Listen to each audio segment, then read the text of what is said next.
The SA Future Trust was established last year to provide financial support to those hardest hit by the COVID-19 pandemic. It was set up with a 1 billion rand donation from Oppenheimer Generations Foundation to support small businesses through the COVID-19 crisis.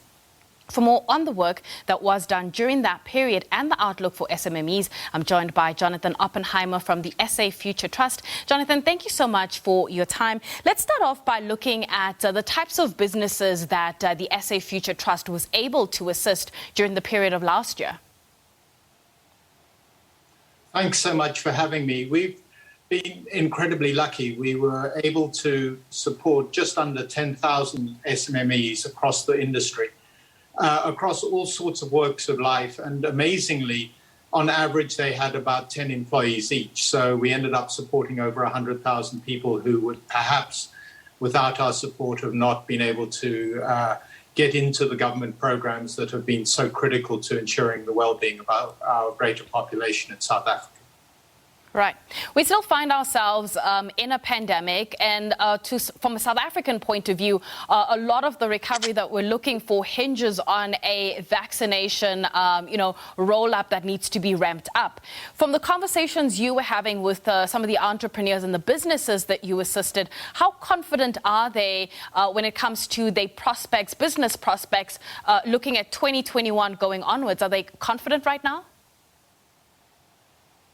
I think the nature of entrepreneurs is they're incredibly ebullient and believe that the day will come where their businesses are great. And we have seen an extraordinary resilience in the community that we touched through the COVID pandemic. However, equally importantly, we've seen them become increasingly vulnerable. The amount of savings that they've had has reduced, and the crisis, for example, the riots and looting in July, have had a significant negative impact on the community that we touched through COVID. And I'm hopeful that we will be able to move the ball quickly to normalize the economic environment so that they can do their entrepreneurial thing and come back strong. And if anybody can, they can. Right.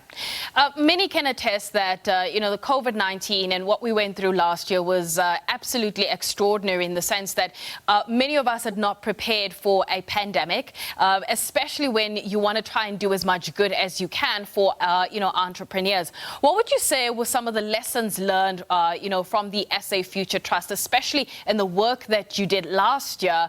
Where were some of the hits and misses, if you can let us in on that? Oh, absolutely. We were remarkably lucky in that we found, more by design than by luck, a mechanism which allowed us to disperse funds to people very, very quickly.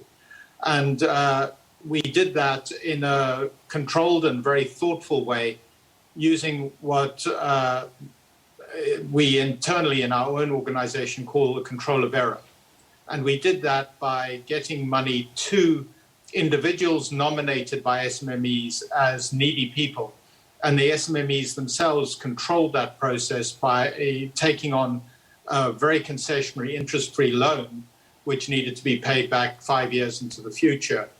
And they did that in a way that limited the amount of administration that was required. Likewise, the banks, and we partnered with 6 of the majors in South Africa. Now, I'll try and get it right. I'm sure I might get it wrong, but FNB, Absa, Nedbank, Standard Bank, Mercantile, and Investec. I think that's 6. And they were unbelievable in acting as the allocators of money to the SMMEs that they banked. And all told, the South Africa Future Trust had something like 40,000 applications for loans and was able to, with the billion rand plus a little bit more that we were able to raise, support just under 10,000 of those. It would have been great to do more. Sadly, we ran out of money. All right. Which sectors of the economy, or I suppose sectors of businesses, that took large proportions of the SA Future Trust loans? We were surprised. We expected this to be concentrated in different regions and in different industries.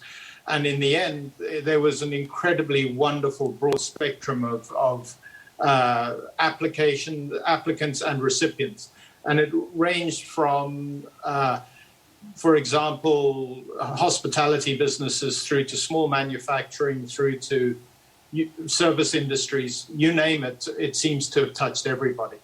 And we've just recently entered started a small advertising campaign which has been running on TV, which highlights some of the extraordinary recipients and their ability to just make a plan and keep going. And they're doing that in the most remarkable and amazing way. And I'd encourage everyone to go and have a look at that. What happens next? Is there scope to continue doing the work that you've been doing, since last year with the SA Future Trust? 100%. And this was, again, something that we deliberately designed when we started the process. And the idea is, as the money comes back from those SMMEs that are successful in being entrepreneurial and taking themselves to the next level, we will recycle that money back into further endeavors and efforts with other SMMEs. And already we've partnered with 6 institutions in South Africa who are doing an amazing job in reaching out to that community and supporting them.